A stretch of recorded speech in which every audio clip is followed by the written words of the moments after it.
Assalamualaikum warahmatullahi wabarakatuh. Halo, saya Wanesha Romaira dari kelas D2.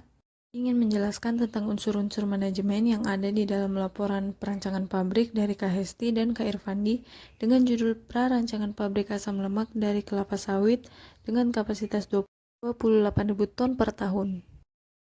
Nah, karena peranan asam lemak yang sangat penting khususnya bagi industri oleokimia, maka timbul pemikiran untuk mendirikan pabrik asam lemak dari minyak kelapa sawit sebagai industri intermediate bagi industri-industri lain. Nah, sehingga diperkirakan produksi pabriknya itu 28.000 ton per tahun, di mana untuk memenuhi kebutuhan asam lemak tahun 2025. Oke, kemudian ada skema pengolahan air. Jadi air yang digunakan itu adalah air sungai. Air sungai ini perlu pengolahan khusus untuk menjadi air industri seperti air proses, air sanitasi, air pendingin, dan air umpan boiler. Kemudian untuk lokasi dan tata letak pabriknya perlu ditinjau faktor-faktor yang mempengaruhinya. Faktor utamanya yaitu biasanya bahan baku, pemasaran, persediaan bahan bakar, persediaan air, dan cuaca. Kemudian faktor khususnya itu dipakai untuk memilih lokasi pabrik di dalam kawasan industri. Contohnya pengangkutan atau transportasi, peraturan daerah, tenaga kerja, sosial masyarakat, dan lain-lain. Jadi berdasarkan faktor tersebut, maka dipilihlah lokasi pabrik yaitu di Riau, Kepulauan Riau. Adapun dasar-dasar pertimbangan pemilihan lokasi ini yaitu sumber bahan bakunya. Alasan kuat klaster industri sawit dibangun di daerah ini karena wilayah Provinsi Riau tercatat memiliki kontribusi terbesar dalam produksi CPO di Indonesia. Kemudian ditinjau dari letak Provinsi Riau ini sangat strategis karena dekat dengan Selat Malaka yang merupakan pintu gerbang perdagangan Asia, dekat dengan Pulau Batam yang dikenal dengan pusat industri, dekat dengan Malaysia dan Singapura yang merupakan negara tetangga terdekat yang mempunyai banyak industri. Sehingga sangat menguntungkan bila didirikan pabrik di daerah Riau ini. Dan juga akan lebih memudahkan untuk pemasaran produk baik ekspor maupun impor. Pertimbangan selanjutnya yaitu fasilitas transportasi. Untuk transportasi darat, karena sebagian besar wilayah Riau tampak dataran rendah, sehingga untuk transportasi darat berupa jalan raya itu cukup memadai. Kemudian untuk transportasi lautnya, Riau ini memiliki pelabuhan laut utama yaitu Pelabuhan Bengkalis, sehingga memudahkan untuk distribusi produk asam lemak. Terakhir ada transportasi udara. Fasilitas transportasi udara yang ada di Riau ini adalah Bandar Udara Simpang 3. Sehingga fasilitas ini dapat memperlancar distribusi produk asam lemak. Pertimbangan selanjutnya yaitu tenaga kerja. Karena letak Riau yang strategis sebagai kawasan industri Sumatera, untuk tenaga kerja dengan kualitas tertentu dapat dengan mudah diperoleh meski tidak dari daerah setempat.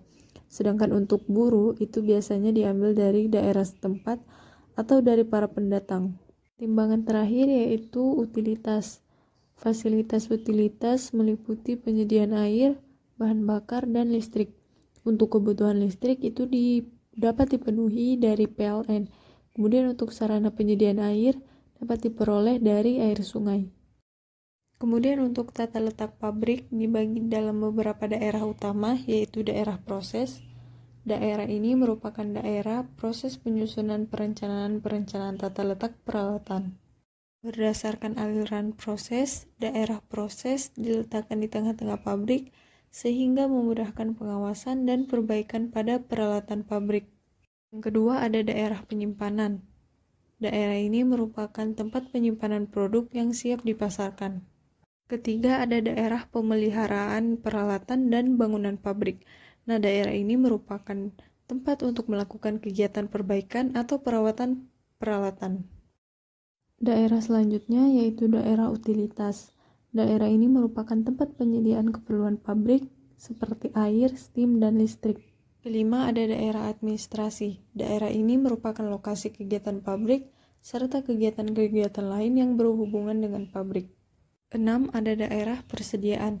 Daerah ini terletak di samping daerah operasi yang berguna untuk menampung bahan-bahan kebutuhan proses pabrik.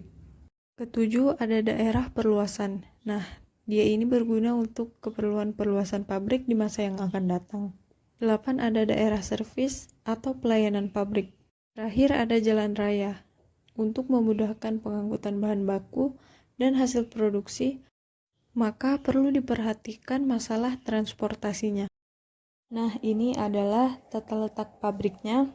Di bagian depan ada jalan, kemudian di sisi kiri depan ada pos keamanan, di sampingnya ada area parkir, dan di sampingnya lagi ada tempat berkumpul darurat.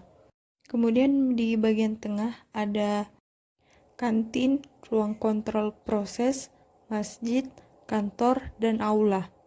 Kemudian di sisi kiri ada unit distribusi limbah, unit pembangkit listrik, area proses, area perluasan, area bahan baku, area limbah, unit distribusi air, serta area produk.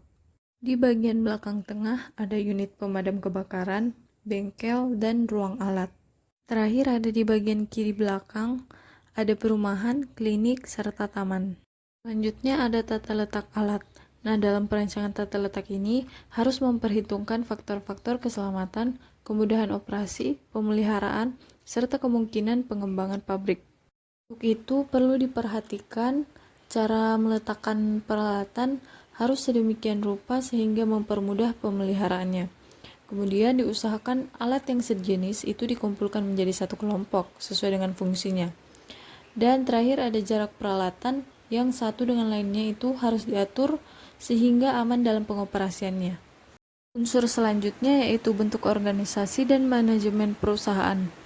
Pertama, untuk bentuk perusahaan, pabrik ini merupakan perusahaan swasta nasional yang berbentuk perseroan terbatas dan bergerak dalam bidang industri yang sahamnya dipegang oleh pemegang saham atau investor. Kekuasaan tertinggi dipegang oleh rapat umum pemegang saham dan dewan komisaris sebagai pengawas perusahaan. Adapun uraian tugas dan tanggung jawab masing-masing bagian, yang pertama ada pemegang saham. Pemegang saham ini sebagai pemilik perusahaan, yaitu beberapa orang yang berkumpul mengumpulkan modal untuk kepentingan pendirian dan berjalannya operasi perusahaan. Kedua, ada Dewan Komisaris. Dewan Komisaris ini dipilih dalam RUPS untuk mewakili para pemegang saham dan mengawasi jalannya perusahaan. Ketiga, ada Dewan Direksi. Ada direktur utama yang merupakan pemimpin tertinggi dalam perusahaan dan bertanggung jawab sepenuhnya terhadap maju mundurnya perusahaan. Direktur diangkat dan bertanggung jawab pada Dewan Komisaris atas segala tindakan dan kebijaksanaan yang diambil sebagai pemimpin perusahaan. Adapun tugas-tugas direktur yaitu memimpin dan membina perusahaan secara efektif dan efisien, serta menyusun dan melaksanakan kebijakan umum pabrik, membina dan mengadakan kerjasama dengan pihak luar, mewakili perusahaan dalam mengadakan hubungan maupun perjanjian-perjanjian dengan pihak ketiga, mengkoordinir pelaksanaan tugas setiap personalia, serta direktur dibantu oleh staf ahli, manajer produksi, manajer teknik, manajer umum dan keuangan, serta manajemen pemasaran. Lanjut, ada pembagian staf dan tugasnya. Pertama, kepala staf dan teknik produksi. Dia yang bertanggung jawab kepada direktur utama dalam mutu dan kelancaran produksi serta membawahi seksi maintenance dan teknik, seksi proses dan laboratorium, seksi utilitas dan QC, dan seksi pengolahan limbah. Kepala staf administrasi dan keuangan, yaitu orang yang bertanggung jawab kepada direktur dalam bidang administrasi dan keuangan, dan membawahi seksi diklat dan personalia, serta seksi kesehatan dan keselamatan kerja. Terakhir ada kepala staf pemasaran, yaitu orang yang bertanggung jawab kepada direktur dalam hal pemasaran dan penanganan bahan baku serta pergudangan, dan membawahi seksi pemasaran dan gudang, seksi distribusi dan transportasi, serta seksi keamanan. Selanjutnya, manajemen tentang status karyawan dan upah. Pada perusahaan ini, sistem upah karyawan itu berbeda-beda, tergantung dari status karyawannya dan tingkat pendidikan. Nah, status karyawan dapat digolongkan sebagai berikut. Pertama, ada karyawan tetap, yaitu karyawan yang diangkat dan diberhentikan dengan SK, direksi, dan mendapat gaji bulanan sesuai kedudukan, keahlian, dan masa kerjanya. Kedua, ada karyawan harian, yaitu karyawan yang diangkat dan diberhentikan tanpa surat keputusan direksi dan mendapat upah harian yang dibayar tiap akhir pekan. Tiga, ada karyawan borongan, yaitu karyawan yang menerima upah borongan untuk suatu pekerjaan. Selanjutnya ada jadwal kerja karyawan.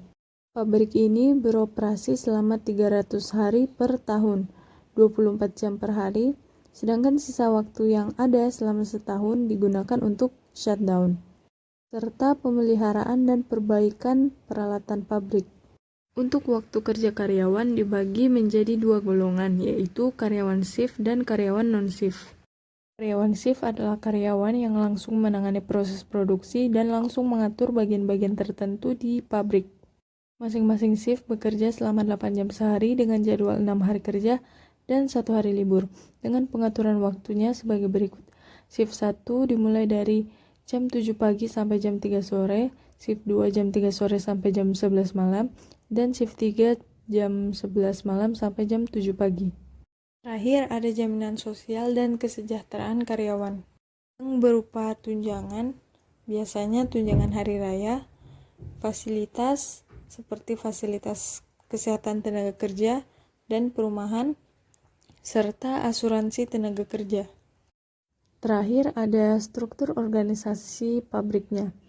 Paling atas ada komisaris, bawahnya ada direktur utama, bawahnya lagi ada wakil direktur, serta seperti yang dijelaskan sebelumnya. Dan paling bawah ada karyawan perusahaan. Sekian dari saya. Wassalamualaikum warahmatullahi wabarakatuh dan terima kasih.